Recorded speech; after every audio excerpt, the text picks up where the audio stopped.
everyone. Welcome to our May Power Hour. I'll tell you a little bit about Raw. G'day, JD. Good to see you. How you going? Tell you a little bit about Raw, a little bit about why Power Hour, and then I'll introduce Carly. And I'm really excited about today. Carly, this is going to be epic. Thanks so much for being with us today. And thank you guys for giving up your time. Why our Power Hour is, I don't know, we've all got books probably beside the bed that we intend to read. We've all got podcasts probably that friends have recommended that you should read this. It's listen to this. It's really interesting. But I think sometimes fitting in those education nuggets into our week, sometimes the week takes over in our calendar.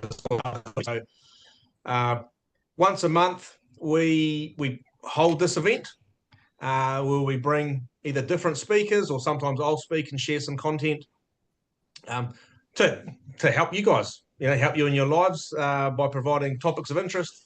And I'll introduce Carly in a moment, but I think today's a real cool one.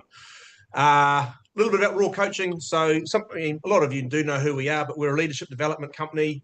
We do three main things. We run leadership development programs. So often if you're good at your job, eventually you might get promoted to a role of leader. And often you're not giving any training or support to do that. You learn as you go. So I run public workshops as well as internal programs in businesses to support their leaders with the core skills of leadership. Still do a lot of one-on-one coaching, which is a really important space. I'm actually really passionate about the one-on-one coaching space. I think it can be transformational for people. And also team culture and team development work. So how I talk about it is that there are some spaces that you walk into and you can just smell and just sense if that team enjoy being in space together. You can walk into a shop downtown and you will just know, you'll just get a vibe do these guys like hanging out together? Do they like doing work together? It's a bit more than that, but I think if we get that base trust and relationship right in a team or an organization, almost the rest looks after itself, and Carly will touch on some of that in a moment. But just stoked to have you here. So thank you for giving up to an hour of your time to hang out with us, really. So introducing Carly. Carly's now a real dear mate of mine. I had the privilege of working with Carly for 4 years now. She's the VP of People at LawVu. And LawVu's a really cool story that started out of Tauranga. SaaS, software as a service growth story, taken on the world with staff all around the world, different cultures, different time zones, a lot of remote working, which adds a complexity to Carly's role. So she's got some cool stories to tell. Carly's guest speaker, speaking at things like Daybreak Forum over in Tauranga recently, World Business Forum, HR Symposium, Best Places to Work, due to her epicness, really, the impact you've had at LawVu and other places, but it's a story that's worth listening to. Also, too, LawVu won a wellness award at the Best Places to Work recently, so that's down to a lot of Carly's passion and the projects that she's led in those spaces. So I like working with you, Carly, because you're passionate and you care deeply, but you're very clever as well. You can take sort of big picture thinking and aspirational thinking and make it practical for places as well, because it's all good having the good ideas, but you have a skill of actually making it real so that the people on the ground are feeling the impact of all the intentions. Good intentions are never an issue, but sometimes execution is. So totally. Without further ado, I'll hand over to you and I will just thank you, Andy. Your praise. And so just kicking off, this is a presentation I've done a few times at different conferences and stuff, just basically with the message of trying to explain how having a really good employee experience and culture and leadership in a business is just the most impact you'll have as a leader. I will run through it, but I'm going to keep it pretty casual too, because the most I want from out of this for you guys is to be able to ask questions, jump in at any time. I'm not polished in my presentation. I'm a very authentic, real person. So I think it's, for me, it'll be just like going through and just trying to share some of the pains and experiences and also the wins that we've had in a global company. To just understand LawVu, next slide, please. LawVu, so yeah, it's a global company. When I started 4 years ago, it had maybe 48 staff across a couple of countries. Now we're 140 team wide, and we're in 12 countries, so all different time zones, all different cultures, nuances, things like that. And we've had massive growth too. So basically, I had to double the team across the globe within the first year. So that was in itself had some challenges. But yeah, I'm here today to talk about why it's important, and some of the initiatives we had as well, and it's really been impactful. So like I said, please just jump in, ask questions. I want to share my experiences with you. This is more about what you guys get out of it than me just sitting here and talking through how great or not great we are. So yeah, next slide, please. So employee experience, why does it matter? Driver of business success. For us, and for me and my ethos throughout the 20 years I've been in this space, is it's not just a nice to have all the fluffy stuff, it's a real driver of business success. And at LawVu, we've kind of strategically invested in that because we know that it directly results in higher engagement, improved team performance, better productivity, and just a more resilient organization overall. So employee experience is about those things you think when someone has their first touch point with the business, like the pre-boarding, recruitment to when someone leaves the business too. I do want to just highlight how important the leaving of the business is too. When you exit someone from your business, it can be a very nice experience as well. Sometimes we often focus on the front end of it, but we believe that having a really good exit strategy, because people do leave your workplace eventually, we can't make people stay. It's about really creating raving fans and having people that really invest and have this amazing journey with you while they were there. So that's to us what an employee experience is. And look, and we've intentionally built a culture at LawVu that thrives in innovation, high performance, high growth. So you'll see now that the initiatives that we've created, they really have earned us the Best Place to Work award, which was one of my greatest moments in my career last year. And we also won a Diversity of Talent award too, which was about bringing females into the tech space, because there's still a lot of work to do in that space, but really passionate about those things. And it just shows that when you invest in these things as a leader and as a company, it matters and the results speak for themselves. So don't really want to just talk numbers. Next slide, please, Andy. Can I just ask, Kelly? Yeah. What sorts of things would you want someone at LawVu to say about their time there? It was the most growth I've ever had. It really pushed their development. It pushed them as a person. They met a lot of good people. It was almost like we want to create a career legacy of like that they're really proud of on their CV. And then it was a moment of absolute growth and enjoyment for them. But it wasn't easy either, because our culture is not easy. It's a high growth SaaS company, so it's not for the faint-hearted. But that's kind of what we stick for too. So you'll see that as we go through the slides, just how important that is to us. So yep. Did someone have a question? No. Nah. Okay. Yeah, so look, really proud of. So we did a survey last year. A thing about having good culture and employee experience is you've got to measure it. You really got to measure it, and we measure it regularly all the time. So we were really, really proud of this. So we did the survey, and we had 81% response rate, 95% overall score of engagement, which is absolutely phenomenal. We had the one I'm most proud of is the 98% score in leadership. Wellbeing was 87%. It's probably one of our lower ones, but we still won it. So it shows that we're still doing better than other companies in the country. And just performance at 95 too. So it's the juggling of having a really well-being focused environment, but having high performance at the same time. So it's a very tricky thing to juggle and a very tricky situation to find yourself in. And I'm not going to sugarcoat it either. These scores took a lot of blood, sweat, and tears, and it's also about really strong leadership and commitment from your exec teams to be behind it too. And it's also about making really tough decisions that often are the ones that people shy away from. So we are always challenged at LawVu. We create the environment, but we know that the reward is worth the grind, So those are the results. So let's talk about how we kind of did these things. That'll be great. Thanks, Andy. Culture, always a very, very hot topic, isn't it? And everyone has a different perception of it, I think. So, and it should be a hot topic because it really matters. It's what shapes your behaviors, the way you make decisions, the actions you want to take in the business. And also just for me and for what I believe in, it's not the fluffy stuff. It's not the social events, the taking people out for dinner, the ping pong tables or anything like that. It's about the things that define your culture. Do you have a question, Gabby? I'll pause there. Yeah, I did. I was just thinking back to your survey that you did, which looks wonderful. We Yeah. also do one once a year. I'm about to do another one now.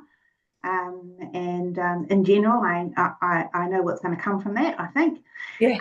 And I just wondered whether you were happy with less than 100% participation rate. No, of course. Yeah, because that's the one that I would always want most. Yeah. Look, we tried to encourage people to fill it out as much as we could. Generally, our when we do our own internal ones through 15.5 and our platforms, we get about a 70% rate. So that was actually really good for us. Bearing in mind we're a very high growth, fast paced global business, so we were quite happy with that response rate. Giving them context to why they should be filling it out and giving their voice, because people always want feedback and we don't know how to make changes unless we have that information. So you had to have actually a 70% response rate to actually qualify to go into it. Yes. I have to say that we always get 100% success rate, but we only have a team of 20. Good. How do you do that? Please share, Gabby. How do I do that? I'm just trying to think last year how I got everyone to do it. I don't even think I incentivized it, because I'm a great one for like, fill this out and go into a, wood to win this gift basket kind of, approach. But no, I think everyone just did fill it out. So, a few reminders, but, we're all in the same place, same whare, and, to know that it is anonymous, and it is your chance, your real chance to have a say. Yeah, and there's always that kind of apprehension, isn't there, from people in the team about how anonymous is it, how good. So having that third party company do it was really, really critical for us. Oh, that's excellent. Yeah, real feedback. Yeah, so cool. Anyone? If you guys are sitting on any questions, like what Gabby just did then is use the raise your hand thing, fire away, or put it in the chat group, or when Carly's paused, just jump in there and go, hey. So we welcome your questions. Yeah. And is anyone else sitting on anything now before Carly moves on? We welcome it. It's all good. Jot them down though. Don't hesitate. Get your hand up. All good. Yeah. So real culture for me and for us at LawVu particularly, and any company I try to lead the front from, is I think of culture as an operating system. It's like your invisible framework that guides how your teams perform, how leaders lead, how every decision gets made in the business, how things are done, basically how shit gets done in your company. And we've embraced the concept intentionally, and we do that by embedding our values. We have a very, very focused values led culture, which is into every single decision and daily operation we make. And I know people talk about values all the time and talk about culture, but wholeheartedly, this is something that we absolutely adhere to at LawVu, and it works. And it's about not having them as just words on a wall or on a website that show up once every all hands meeting or every now and then. It's actually influencing everything we do. It really is. Who we hire, who we promote, retain, reward, and also who we release from the business. We take very, very a strong lens on if you are not meeting the criteria of our performance and our values and the desired behaviours we're looking for. We have to release to that, because it is absolutely our operating system. And we make those tough decisions based on that to create then those the high performing culture, because we all know the best way to lose a good performer is to tolerate a bad one. So things like our culture playbook, you'll see there, we implemented that as well, which really all staff onboarded to, and we have regular conversations about it in team meetings around what are the behaviours you're demonstrating that reflect those values, and how can you show up better, how can your leader show up better in those behaviours. So that's been a real success for us in that, and it's part of who we are and how we operate. Next slide, please. Yep. Scaling culture is probably one of the hardest things I'll ever manage in my day-to-day life as the person up here. It's a massive challenge, and especially for a remote, diverse, scaling business. And when you're scaling your business, it's a real opportunity for your culture to erode as well. And especially when you think about all the modern world's challenges now around time zones, remote work, AI, all that kind of stuff, you're constantly finding ways that will make your culture intentional and be true to your North Star of what you're trying to achieve.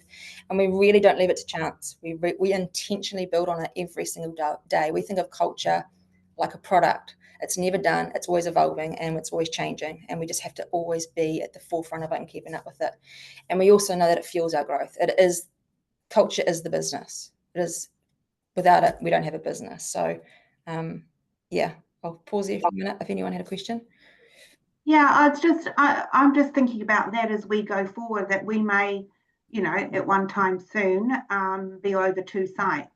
And that is one of the biggest fears, is both, operationally, but also that values-driven culture.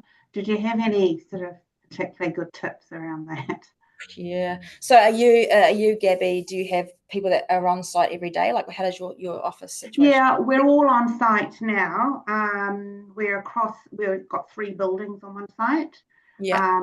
And so we're a pretty tight team, but a lot of people are also out and about doing home visits and so forth. But we've maximised our space here, so we do need to make a plan. And one of those options will be to have a second site. And that's one of the things that is front of mind for me, that is going to be a real challenge, that scalability, as you're saying. Yeah, and good on you for having that as your front of mind, because it's a very important topic to be thinking about. Look, I think for me, I've always been a believer that culture is not where you are, it's what you are. So about just creating those moments of magics when you do maybe have another site, setting those really clear expectations and why it's important to be together in the same room. And also like finding who your culture champions are in the business. There's always people in the nuggets that are really passionate about who they are and what your values are and what the business is. It doesn't have to be a leader. It just has to be someone that really wants to protect it at all costs. Because another thing I've learned through the many years of failing at a lot of stuff is that everyone is responsible for culture, not just me or leaders. You're all cultures, right? You're all custodians of your culture and you must protect it at all costs. So maybe doing some value spotlight stuff or having conversations, bringing it into daily chats, as I think it's about that consistency. It's building that muscle and creating that habit of it being an everyday. Thank you. Cool. Carly, see that picture there with everyone with their LawVu shirts on? Can you share some of those little nuggets of things you do when everyone's spread all around the world to make them feel part of the culture? Like, I know you send physical packages to new staff and it includes lots of LawVu things. So they've got tangible things that make them feel a part of the culture, but also too, like what some of your rituals are that bring everyone together and stay connected to the purpose and all that sort of stuff. Yeah, look, it's about consistency. So onboarding is really important. It's about creating that magic moment when they first start with you. So we spend a lot of time and energy constantly redefining that experience. Part of what we do is we send out little swag packs, no matter where they are in the world, which swag is, you probably won't know, I don't know if you know that word here, but all like the clothing and the branding and their setup stuff. And so they open this package straight away and they have this magic moment of, oh my God, these guys actually care about me starting on the first day. And then we send videos and we send, a welcome video from their leader and things like that. We have touch points. We have 30, 60, 90-day onboarding plans. So we know that those first 90 days are critical for employee experience and for that person to be set up for success.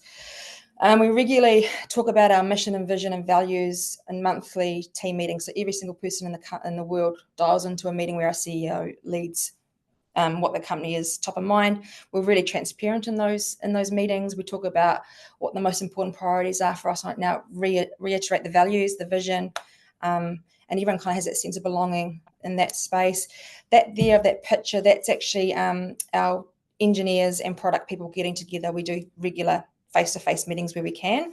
It does cost, I know that, but we do that because we see the benefits of people getting together and innovating and building connection.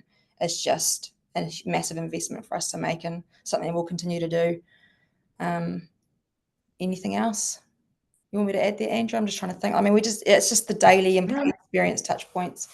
And every company is different. There's only certain things that you can do but understand who you are as a business, I guess, and then curate those moments. And they don't have to all cost money. It's about that connection. People want to feel that recognition. Hey, I'm here for a reason because I'm smart, and just having the right leadership and behind it, I think. Yeah. Well, I just think it's worth everyone who's on the call thinking about what are their rituals and little things that all add up that make you feel connected. You can't, when everyone is global. Yeah. Well, I guess you can recreate it, but I was thinking about even connecting over Kai. Yep. You can probably have a virtual morning tea together, but if you are in the physical same space, often just connecting for the sake of connecting is not considered a good use of time. Yeah. But I just think it's hugely powerful. It helps everything else back in the business Yeah. And we find that every one of our teams has their own little culture and rituals within, there's no blueprint for that. Everyone's unique and authentic. So a lot of people are just having the weekly virtual catch-up roundup meetings, or some will have a glass of wine, some will have a coffee because of time zone. It's just connecting and aligning. And that's really, really important for us. Next one. Performance. This is something we really focus on too. So one of the initiatives we did is I rolled out a framework about elevating performance and what that actually looks like. It's always a thing. It's always the old-fashioned once a year type thing. It just wasn't fit for purpose for LawVu. We needed to bring something that was more scalable, more connection regularly. So one-to-ones. We have quarterly coaching conversations, which is really, really good. So rather than just the one-to-ones, we talk about what's on priorities. It's actually how are you going to be a better human? What can we do to grow you and develop you at LawVu? And those are set aside an hour every quarter. We make sure that happens, and people love that because they really feel invested in. And the performance is better for it because they are getting the tools they need to thrive. And we also have a really, really open feedback culture. Candid but kind, or clear but kind. So we have training sessions, we have regular moments, and Andy's helped us a lot with this with group coaching and the Leadership Academy, which I'll get to on my next slide. But we really let people go to a place of uncomfort sometimes, especially leaders, when they're trying to have coaching conversations. They have to be able to clearly communicate and be happy with giving feedback. So that's kind of always the first thing I'll ask a leader if they say someone's not performing well. Well, what have you done to tell them that? Or what's the steps been to this stage? Because there's that expectation there. What else? You mentioned earlier, Carly, that you're big on when it's time that someone wants to move on, or maybe through your open feedback conversations, you've initiated that. Yeah. Do you have a belief system or a process or a way you go about that, so that the dignity is maintained, and that ideally, we can still stay friends. That it's just done really well. Yeah, and 95% of the time I can say it is done well. We take it seriously. So I do some coaching with the leaders on that stuff. So in most of those situations, when someone has exited because it's not voluntary, it's not an ideal situation, we'll just make sure that the moments leading up to that, it's been very clear. And we spend a lot of time in the upfront. So no one should be surprised at that point. So that's the first part of it, is that predetermined, pre-work there. And then in those conversations, it's just our belief is that they are humans. They've served a great time here. It's just come to an end, and we have open relationships and conversations around how that exit will look. And it's just different for every single situation. And we just do our best to make sure that we give them good references. We set them up. We help them find jobs, go out to our networks on LinkedIn, and just do what we can in those situations. Yeah. And technology has been a big thing for us too, just on that quickly. Having good software and good systems in place that reduce administrative work for us, that can actually help us make really data-informed decisions, and this help us paint a picture. Obviously, you don't take the human out of it, but it actually gives you the less emotional response because you do have data there to back it up, and then you can have those really good human conversations based off the back of that. So it's something we've really enjoyed having as well, and it's really made an impact. Any cues before I carry on? I'm not going too fast, am I? I've been known to get a bit passionate about this stuff, so I speak a little fast. I would just say jump in, team. Either get in the chat or put your hand up or just speak up, because a lot of what Carly's talking about, you might want to make it a bit more relevant to your particular situation. And what I've found is that when you guys speak up and ask questions, it makes the presentation a bit more richer for everyone else as well. So please don't hesitate. Yeah. Does anyone have a challenge or a question or anything they want to just put out, and we'll try and have a chat about it? No? I had a quick question. Yeah. Riley. Hiya. Hi. Yeah, I work with executive teams, and there's a trend at the moment, right? That's who is your number one team? So who is your team? Is it your team that you're managing, or is it your team there? And this is a safe space, so I'll be really honest. It's a really hard one, I think, to navigate. Yeah. Have you got any tips around that? And what made me think of that was when you were talking about open feedback. Because I see execs giving each other really open, great feedback, having great conversations. they go back to their team and they think, oh, I have to be the boss, so I'm not going to say they'll do this. Yeah, it's such a tough one. That'll always be the biggest challenge, right? Exec team. So yeah, pretty much the same with my situation. I mean, we've got a good exec team. They will have open it's that building that trust thing. And it's for what I'm hearing from there and what I see in a lot of businesses and throughout my experiences is that the need for people to feel like they are in charge or that they have credibility and things like that. But we've created a culture where authenticity and vulnerability is okay. And that actually shows courage rather than the other way around. So I don't know if it helps. It's a really tough question to ask. Every company has its differences and nuances, but what we do and I've seen in the past is just having those open conversations, and it's always starting with the intent, the clear of why, and it's assuming positive intent that what you're saying is coming from a good place and why it matters to the business and why it matters to the team and how you move forward with that. Does that help? Yeah, absolutely. It's, even you saying it's not straightforward helps. It's not. Goodness me, I'm constantly failing and challenging with that, Kylie. Like, it's never done. This is like the craziest, hardest job in the world, in my view. So, we love it. Yeah, but we love it, right? And I guess the next slide leads beautifully into that because it's about leadership. So Andy and my relationship for 4 years has been around how do we build really good leaders? Because for me, that is everything. If you've got good leadership culture in place, everything else kind of flows on. So 4 years ago, we came up with the Concept Lead Academy, where we put through cohorts every year of emerging leaders. They could be technical leaders, they could be people leaders, or just senior people. And we put them through really strong courses and situations like we, Andy. And some people have actually realized they don't want to be a people leader, and some people who thought they weren't would want to be. So we do a lot of work around that, and we keep the conversations going through, like for Andy, really helps a lot with that, with coaching and pod exercises and just knowing exactly who we are as a leadership team and what our own culture is as a leadership team and what our principles are, how they guide us. And that everything is performance too. So every leader is managed and held account to the principles and what that stands for. So to be a leader in LawVu, it's very rewarding, but it's also, you got to be ready to grow with it and be out of your comfort zone. And people know that work here, and it's not for everybody. And that's cool. That's what we want, right? We want good leaders because everyone knows that you leave a bad manager, right? So any questions on that part? Andy, do you want to add anything there about the leadership stuff from your point of view, working with LawVu and Lead? Just that. I see a lot of similarities across all the different businesses that I work with and all the different leaders that I work with. In terms of sometimes like being in your own head a lot. And one of the biggest things, like you see the energy in that photo there. Yes, they knew each other before they came on that program, but the relationships they forged, and sort of back to your question, Kylie, too, around the connectedness of leaders.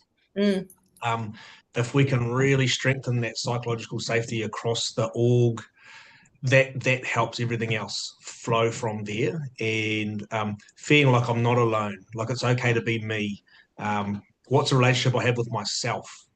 Because I think self-love, self-inner narrative, and resilience go with each other. Like everyone talks about being resilient. Well, I say, well, start with you. And how are you with you? What's the way that you talk to yourself? We do a lot of that sort of work in the likes of the Lead Academy.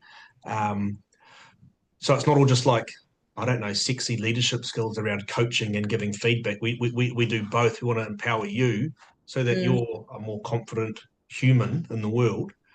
You're stepping forward with all your magic, because otherwise you overthink things. Did I say that right? You take things home.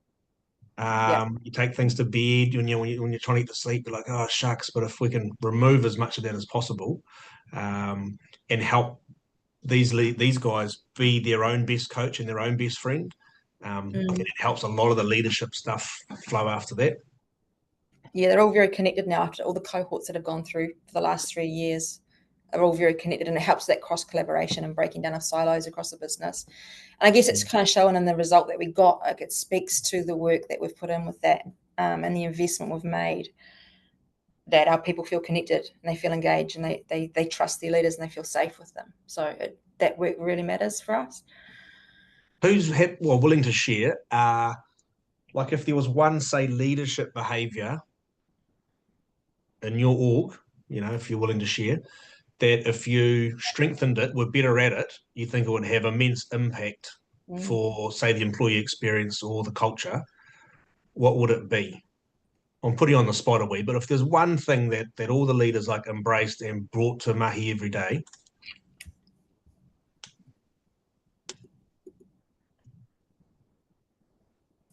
Yeah, I can share something, I think.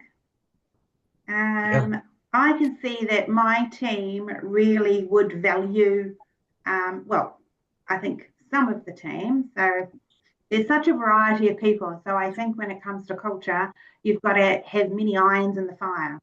And I don't think I have as many irons in the fire as I should have. So I'm just a people person. I chat to everyone all the time. My office is always open, and but of course you naturally chat to some people more than others, and you connect with some more than others. So what you said around some tangible things, and what you said around, I don't know, just creating probably some more social moments. Yeah, I think would actually resonate, and they're not things that really resonate with me. But I do have other leaders in the organisation who I know could help me with that. We do have shared lunches, we do have morning teas, we sometimes go out for a drink, but I know there's parts of the organisation that would respond more if I did a little bit more of that. So you have reminded me of that. and it's a very fair point, Gabby. I mean, wherever you can find the people that have that natural passion and championing of that, just get them on board and help you. I think with being a HR leader and stuff too, and a leader in a business, sometimes we feel like we have to do everything ourselves.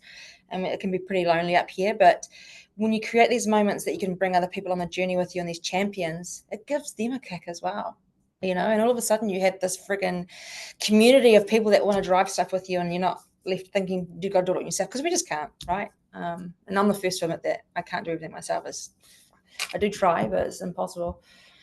Well, if the teams come up with the idea what they want to do, then they're obviously more likely to own it. I do have a little social team, but they are quite crazy. Sometimes have to rein them in a little bit. But it's important though, isn't it? It's just important. Yeah. We call them moments of magic, moments of connection.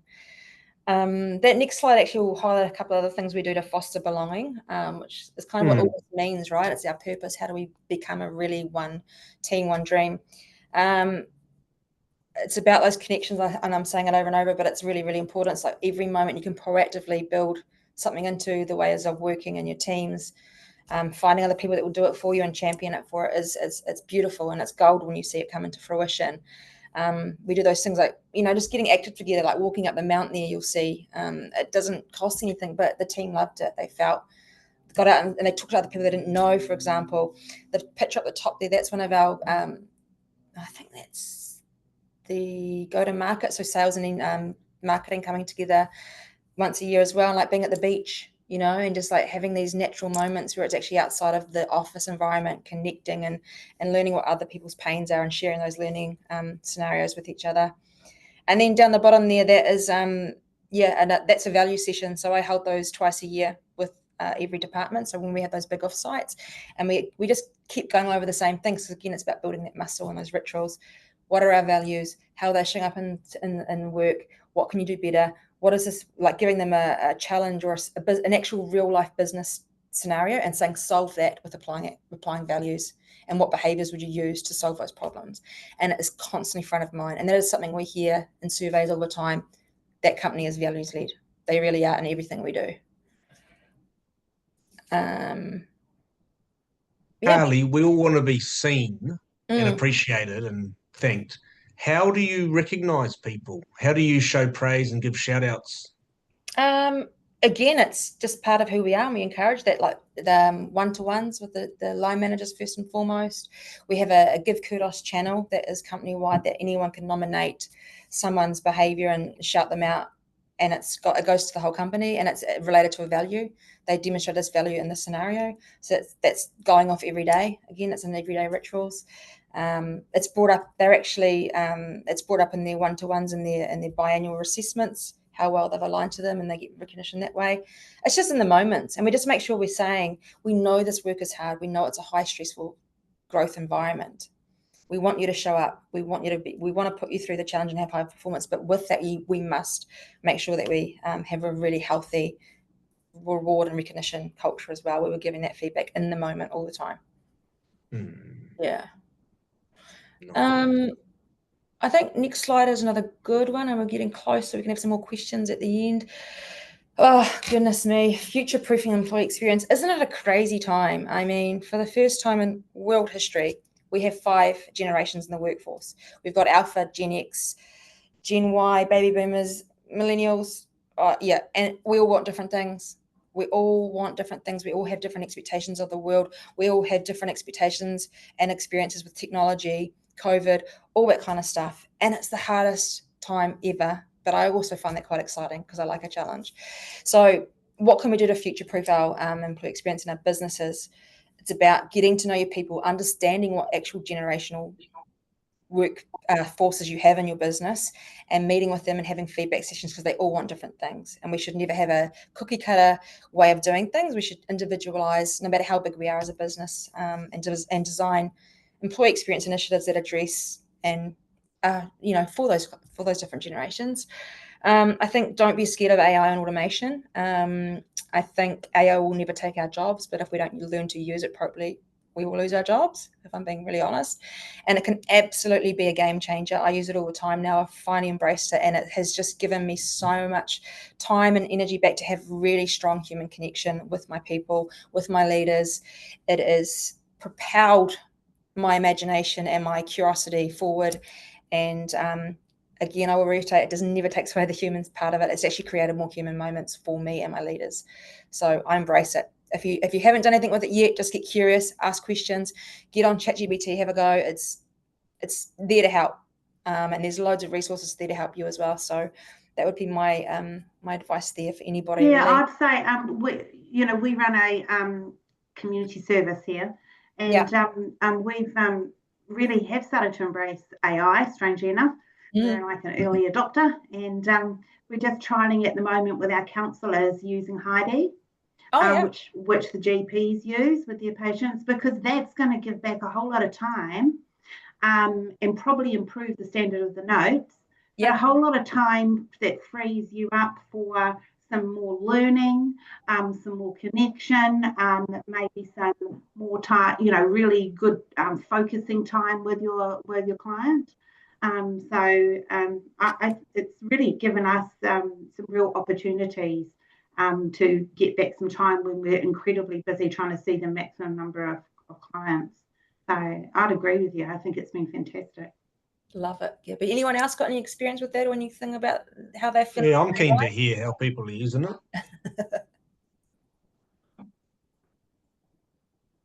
No, I use ChatGPT a lot. And it's just those things like, hey, I'm thinking, I'll just brain dump some ideas of what I'm thinking. I've got to create this workshop for this problem in the business, and I need to coach my leaders on it. Give me a blueprint, and I'll tell them what the business is. It's all about prompt engineering too. Like, give it as much detail as you can and tell them what voice you want them to act in, and it will just spit out this amazing stuff.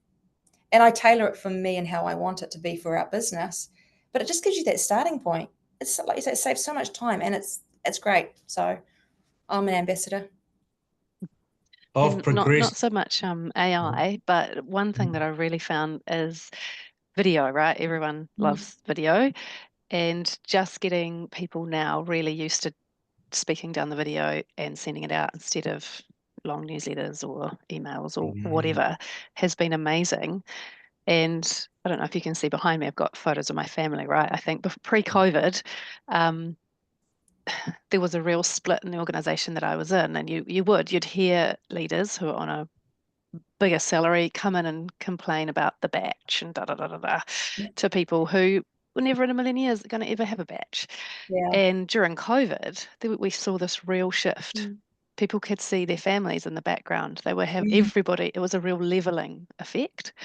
And so I know taking a video isn't AI, but I do feel like there's the really big engagement things that you can get from that technology. Yeah, it's exciting. And yeah, there's bad things too, but there's bad things with everything, right? That's beautiful, Kylie, because I think you're right. It's not just AI, it's just how we've changed the way we've have to work. Everything has shifted. The landscape has shifted and changed. And I really love that point you said about leveling, and that is so true. Everything is, the playing field has been leveled. But now we're about to go to this next, we're still in it, but like there's going to be another massive change again. So we're actually just change agents at the end of the day, aren't we? I mean, we all probably need degrees in change management, but communication, of course, is always the key behind that. Being good at communicating the why and the context and stuff.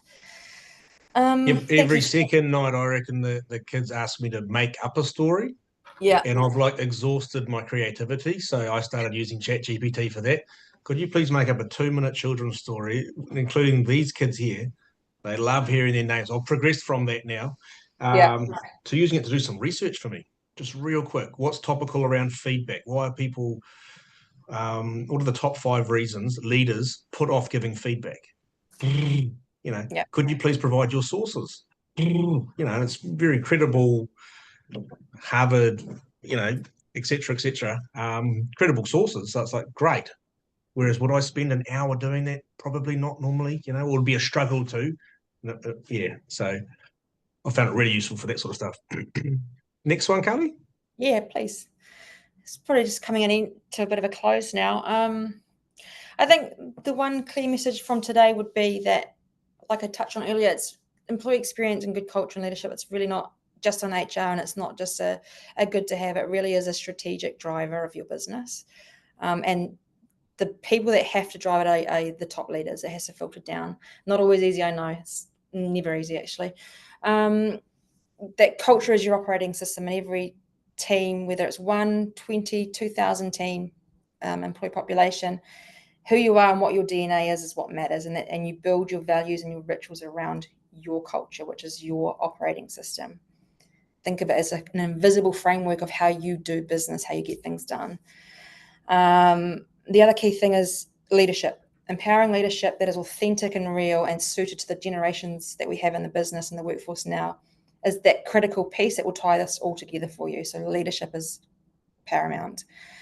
And that's, I guess amongst all this change, we've just got to adapt, pivot really quickly, be agile, and not be hard on ourselves too.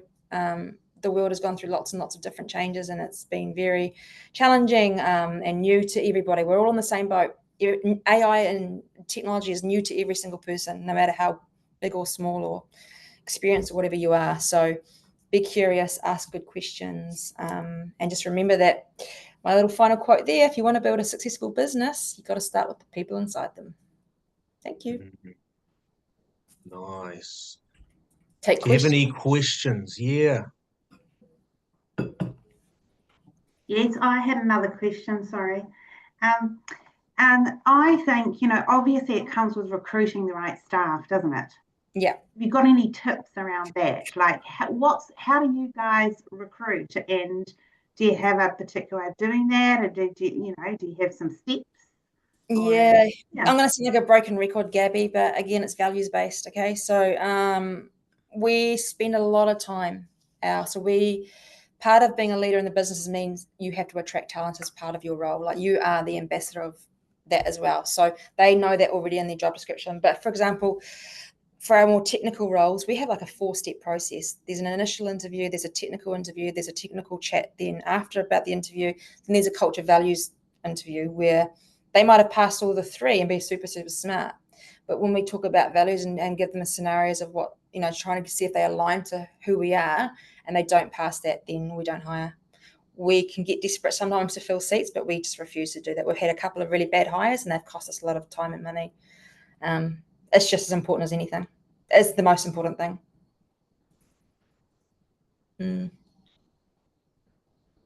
Thanks. Hope that helped. Unless anyone has got any other questions, I'd be really interested, and it's good real-time feedback for Carly. What's one thing, and if you could put it in the chat group, that you're taking away from today or that you're going to do differently? So what's resonated, or is there something that this has spurred you to go and take action back in the business? If you're willing to share in the chat, it'd be just good to see what's worked for you today. And while people are typing away, just thanks heaps, Carly. Like, there's a lot in that, you know. It's kind of your life's work coming together in the more recent times around all the things you've learnt from working closely with people in different businesses. Still learning too. Like, it's just every day I'm learning, and that's how I survive, I guess, and thrive. Is just keep asking good questions, and it's okay to fail. Yeah, just fail forward and move on. Best way to lose good performance to tolerate a bad one. Yeah, get excited about creating magic moments. Nice. Leaders being responsible for attracting talent. Good to hear this said out loud. Yeah, nice. Nice. Best way to lose good performance is to tolerate a bad one. Yes.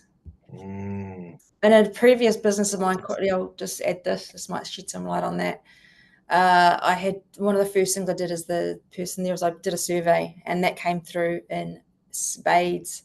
A lot of the people were saying that bad performance was not being dealt with, and they were losing really good people. So from that, it's always been a real big ethos of mine too. Good performers just don't tolerate businesses putting up with bad ones or toxic people. They'll leave. Mm.